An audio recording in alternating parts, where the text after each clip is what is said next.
the fallout over the Justice Department's handling of the so-called Epstein files and the backlash that President Trump has seen as a result of this. Pollster and communication strategist Frank Luntz is joining us now.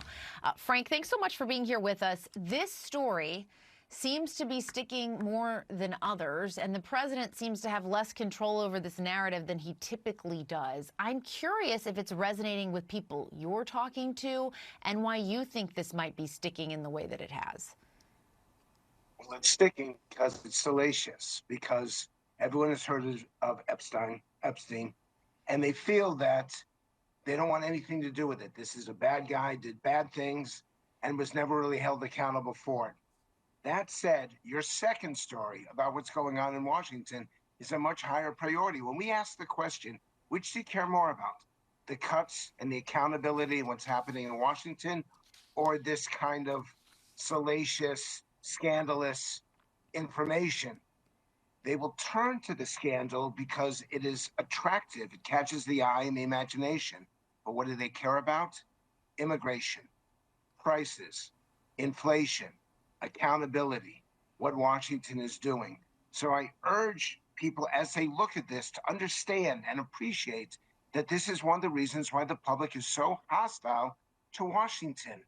They want these people to do their jobs, to get it done, to stop talking and find a way to restore the quality of government and not spend all this time over things that don't have any impact whatsoever on people's day-to-day lives. That's interesting. So what you're saying, it sounds like, is that, yeah, this is, people want to click on it. They want to read about it because it is kind of piques their interest. But when it comes to how they're going to vote or how their support, where it comes out, it sounds like what you're saying is they're more focused on who is delivering what they want and what they've been promised.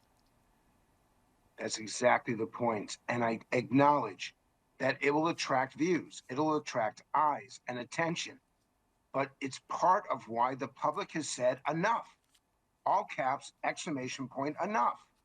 And that they expect these people who they are electing to focus, and this is advice to you all, to focus on the things that really matter to day-to-day lives. Are we safer? Are we more secure? Is life more affordable? Can we get the housing and healthcare that we need? The stuff that is happening day to day in Congress is a higher priority to a lot more people than this story, even though people will click on it. And even though some supporters, especially that very loyal MAGA base, was promised transparency about it, and that they I think expected that. What do you think for that group? For that group, they care more about inflation and affordability and what things cost than they do about what's happening with Trump and Epstein. They care more about immigration, whether the border is being secured, and whether there is peace and control of what's happening down there than they do about Epstein. And I want to be clear. I acknowledge that it will get you views, it'll get you ratings.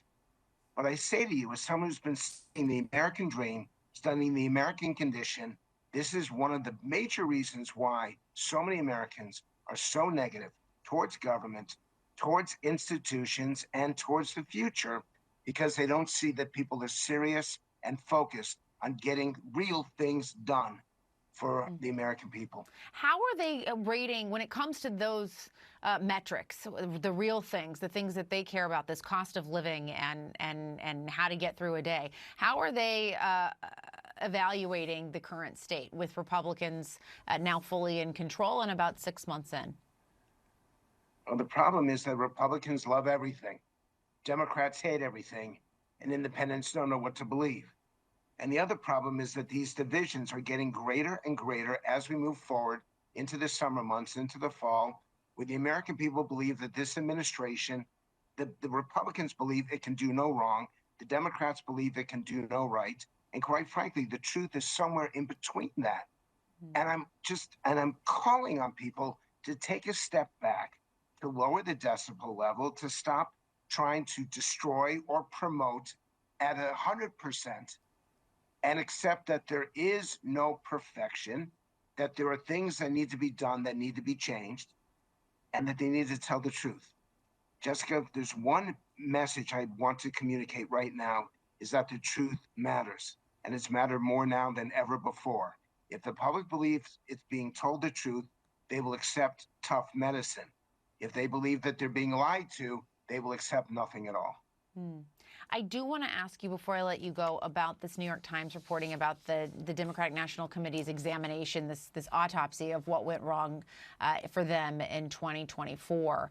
And according to the Times, this analysis, though, mostly steers clear of the decisions made by the Biden-turned-Harris campaign and will focus more heavily instead on actions taken by allied groups.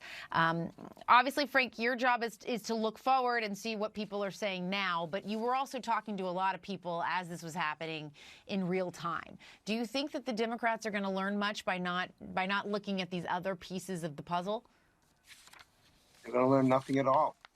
What should have happened, the Harris campaign, and I've said this on CNN in the past, she never told people what she was going to do in the first hour, in the first day, in the first week, in the first month.